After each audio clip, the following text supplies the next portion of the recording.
pois, invocarão aquele em quem não creram? Como crerão naquele de quem não ouviram? Como ouvirão se não há quem pregue? E como pregarão se não forem enviados?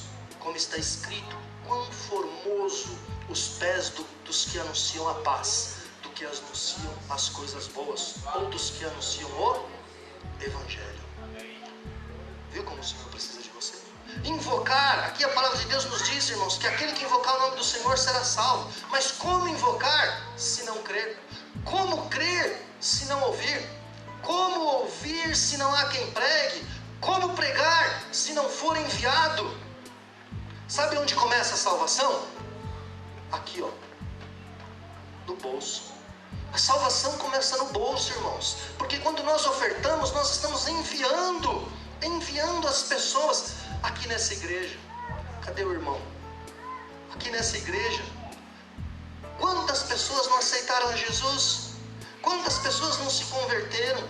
Quantas pessoas não alcançaram a salvação? E se não existe esta igreja? E se não existissem as ofertas? E se não existissem os dízimos? Eu quero que você entenda uma coisa, irmão. O Senhor quer, não eu, porque eu também estou entendendo. O Senhor também falou bastante comigo essa semana.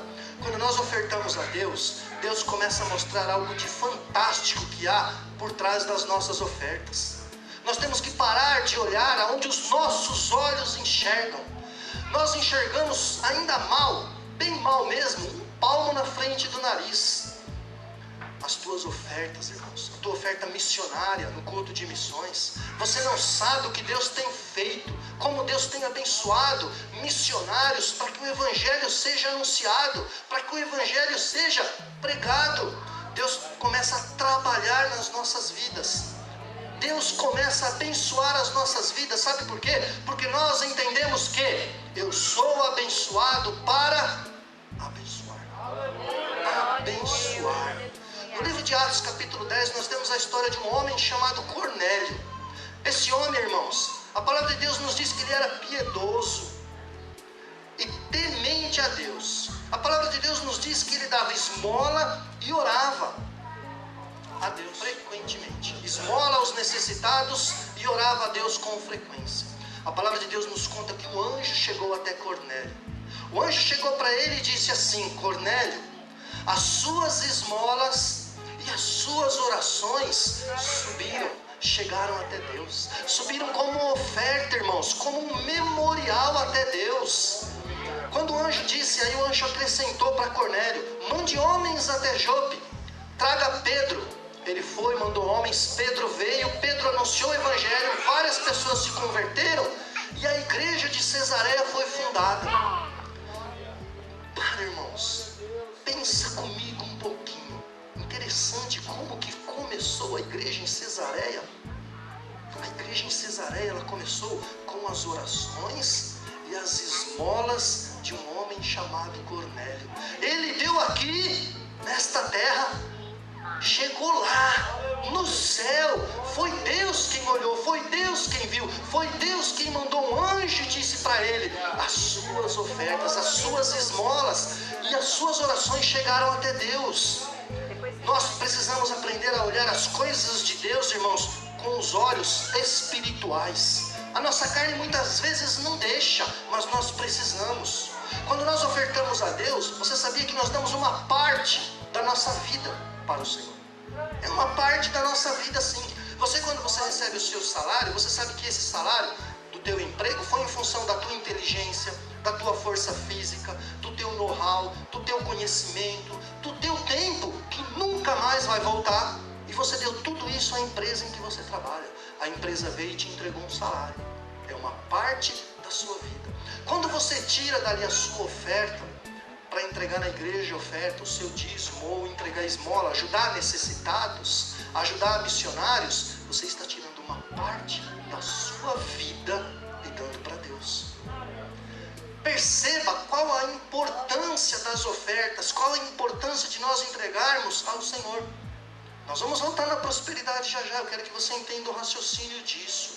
A oferta de Cornélio, irmãos, mobilizou o mundo espiritual a ponto de Deus mandar um anjo e falar com ele para que ele chamasse a Pedro. Perceba a importância. Nós, os cristãos, ou os crentes, nós precisamos, irmãos, ser generosos, aprender a ser generosos. Os católicos, muitas outras religiões fazem isso com mais facilidade. Nós temos dificuldades para isso, ajudar o necessitado, ajudar o pobre, ajudar o missionário, pessoas que necessitam. Recentemente eu tenho um pedacinho de terra lá na casa em que eu moro, e eu estou morando lá há cerca de 5 ou 6 meses, e aí cresceu o mato e eu não tenho tempo, não tive tempo para cortar aquilo, para limpar aquilo lá. E aí eu, passando em frente à casa de um vizinho, eu vi um senhor capinando na calçada, limpando a calçada. Aí eu parei o carro e perguntei para ele: o senhor faz limpeza em quintal, em terreno? Faço. O senhor não quer fazer? Combinei com ele na véspera de Natal, ele foi em casa. Não combinei preço, nada. Ele foi em casa.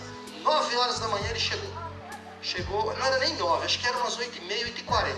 Chegou, entrei, mostrei o quintal para ele, dei a orientação que eu queria que ele fizesse, ele ficou, irmãos. Ele demorou 4 horas para limpar o quintal, debaixo do sol quente. De vez em quando eu ia lá, batia um papinho, conversava com ele, falava de Jesus, levava uma água, um suco, e ele capinando o mato. Quando ele terminou, 4 horas depois, eu perguntei assim para ele, é Carlos o nome dele. Eu falei: seu Carlos, quanto é o serviço? Ô senhor Armando, é 20 reais. Irmãos, o homem levou 4 horas, eu vi, eu acompanhei. Ele cobrou 20 reais. Eu não fazia aquilo, aliás, eu nem fiz, né? Eu nem fiz. Ele cobrou 20 reais, irmãos. Eu dei 50 reais para esse homem. A hora que eu dei os 50 reais, ele pegou na mão e falou, eu falei assim: olha, toma, Deus abençoe o senhor.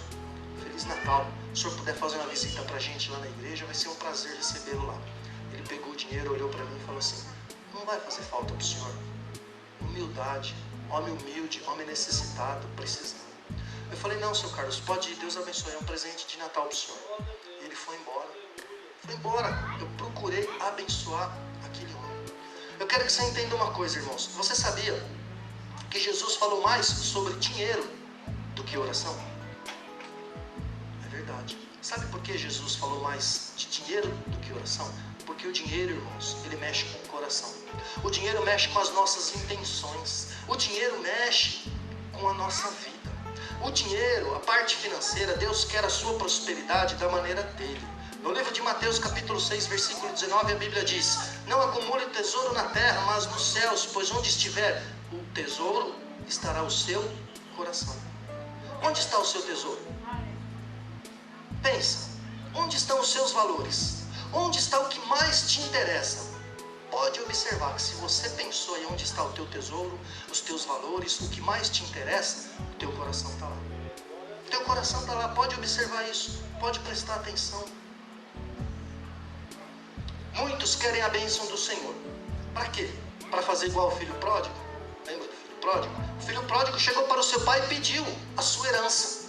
Ele estava lá na casa do pai, na igreja, na casa do pai, pediu a herança. O pai deu. Ele, em primeiro lugar, há quem considere que ali era como se ele matasse o pai, porque a herança só podia dar quando o pai morresse.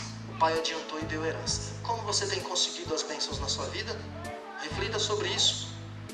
Como você tem conseguido as bênçãos na sua vida? O filho pródigo pegou o dinheiro, saiu, viveu dissolutamente, gastando de forma sem critério nenhum.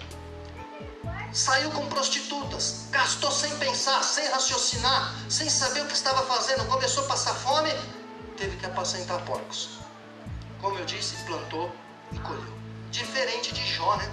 Diferente de Jó, que tinha tudo, era abençoado, perdeu tudo, virou para o Senhor e disse assim: o Senhor deu, o Senhor tirou, bendito seja o Senhor. Por que Jó fez isso, irmãos? Porque o coração dele não estava nas riquezas. O coração dele não estava nos bens que ele tinha. O coração dele não estava nas bênçãos. O coração dele estava em Deus. Onde estão os seus valores? O Senhor quer te abençoar para você abençoar outras pessoas. Lembra da história do Fiat 147? Uma pessoa chegou e deu um Monza para esse que tinha o Fiat 147. Aí, essa pessoa foi embora com o Fiat e ele dava aula no Instituto Bíblico. Quando ele parou o carro, o Monza, bonito, verde escuro, igual da cor da cadeira assim, quando ele parou o carro em frente ao Instituto Bíblico, um irmão chegou para ele e falou assim: ô pastor, tudo bem, tudo bem, ô que bênção, trocou de carro? Mais ou menos, o irmão respondeu: não troquei ainda. Ah, o senhor está com outro? Tô. E aí, tudo bem? Como foi? Contou a bênção. Aquele irmão virou e falou assim: eu estou querendo comprar, se o senhor for vender, eu compro o carro. O Fiat 147. Compra. Eu tenho 4 filhos, pastor. Não tenho carro, tá difícil para mim. Preciso de carro para ir para a igreja. E esse Fiatzinho ia cair como uma luva na minha vida. O pastor, o irmão, enfiou a mão no bolso, tirou a chave do carro, do Fiat 147, entregou para o irmão e falou assim: pode levar, o carro é teu, paga como puder. Ele foi abençoado para abençoar. Sabe como o Fiat foi pago? Com um videocassete e 2 cheques de R$300. Foi pago, era assim que o irmão podia pagar. Na época, o valor do carro. Irmãos, onde estão os seus valores? Onde estão os seus valores? Tem gente, para você entender um pouquinho mais sobre valores, nós já estamos para o final. Tem gente que ama mais o seu marido ou a sua esposa do que Deus. Tem gente que ama mais o seu namorado ou a sua namorada do que Deus. E Deus sabe que Ele vai perder essas pessoas. Quando você tiver um problema romântico com o seu marido ou com a sua esposa, você vai abandonar Deus. O namorado ou a namorada, quando o namorado ou a namorada, um ou outro, fizer uma proposta indecente, o namorado para a namorada e a namorada cair, aceitar, Deus sabia que ia perder, porque Ele amava mais a namorada ou o namorado do que a Deus. E aí é fácil, quando você ama mais o namorado ou a namorada do que a Deus, aceitar qualquer convite, fazer a vontade do outro. Fazer a vontade do outro. E aí nessas condições Deus sabe que Ele corre o risco de perder aquela pessoa, porque a pessoa dá mais valor para o namorado do que para Deus, dá mais valor para o esposo, para a esposa, para o bem, para a casa do que a Deus. Irmãos, Deus está preocupado com os nossos corações. Deus está preocupado com o seu coração. Na noite de hoje, o Senhor não está nos ensinando a dar o nosso dinheiro. O Senhor está nos ensinando a dar o nosso coração. Hoje o que o Senhor nos ensina, Ele não está interessado no seu dinheiro. Como foi dito aqui, Ele é dono do ouro e da prata. Ele está interessado no seu coração. Dá uma olhadinha no seu coração, veja como está o seu coração diante de Deus. Será que o Senhor está em primeiro lugar na sua vida? Será que Deus está acima de tudo na sua vida? Se o Senhor tirar hoje uma pessoa que você ama muito, você vai reclamar com Deus? Você vai reclamar porque Deus tirou, porque Deus levou? Será que se o Senhor tirar hoje os bens que você possui, você vai ser capaz de dizer como Jó disse: o Senhor deu, o Senhor tirou, bendito seja o nome do Senhor? Se você não conseguiu responder essas perguntas, fique preocupado. Fique preocupado, porque o seu coração não está com o Senhor. O Senhor hoje está interessado em falar aos nossos corações. Para encerrar, Malaquias capítulo 3 é um texto muito utilizado, eu não vou ler, um texto muito utilizado para falar de dízimos e ofertas. Mas eu quero falar o contexto desse texto. O contexto deste texto, irmãos, na época, significava que o povo estava afastado de Deus. O povo estava longe do Senhor. O povo havia colocado Deus em segundo plano. O povo estava querendo ficar longe de Deus, e Deus queria o povo para perto. Deus queria o povo juntinho dele. E aí o que o Senhor faz? Para mostrar para este povo que eles estavam longe do Senhor, o Senhor fala assim na nova versão, o Senhor diz assim: olha para este povo, olha a maneira como vocês estão administrando a sua vida financeira. Olha para a maneira como vocês estão administrando o seu dinheiro. Isso mostra como vocês estão longe de mim. Como anda o seu coração diante do Senhor? Se você está com o coração frio, se relaciona com Deus, vem à igreja porque já é costume. O profeta Isaías disse que tem pessoas que honram o Senhor com os lábios, mas o coração está longe. O profeta Isaías acrescenta dizendo assim: pare de levantar as mãos, pare de se adornar, de se enfeitar para ir nas reuniões. Isso é superficialidade. O Senhor quer o seu coração.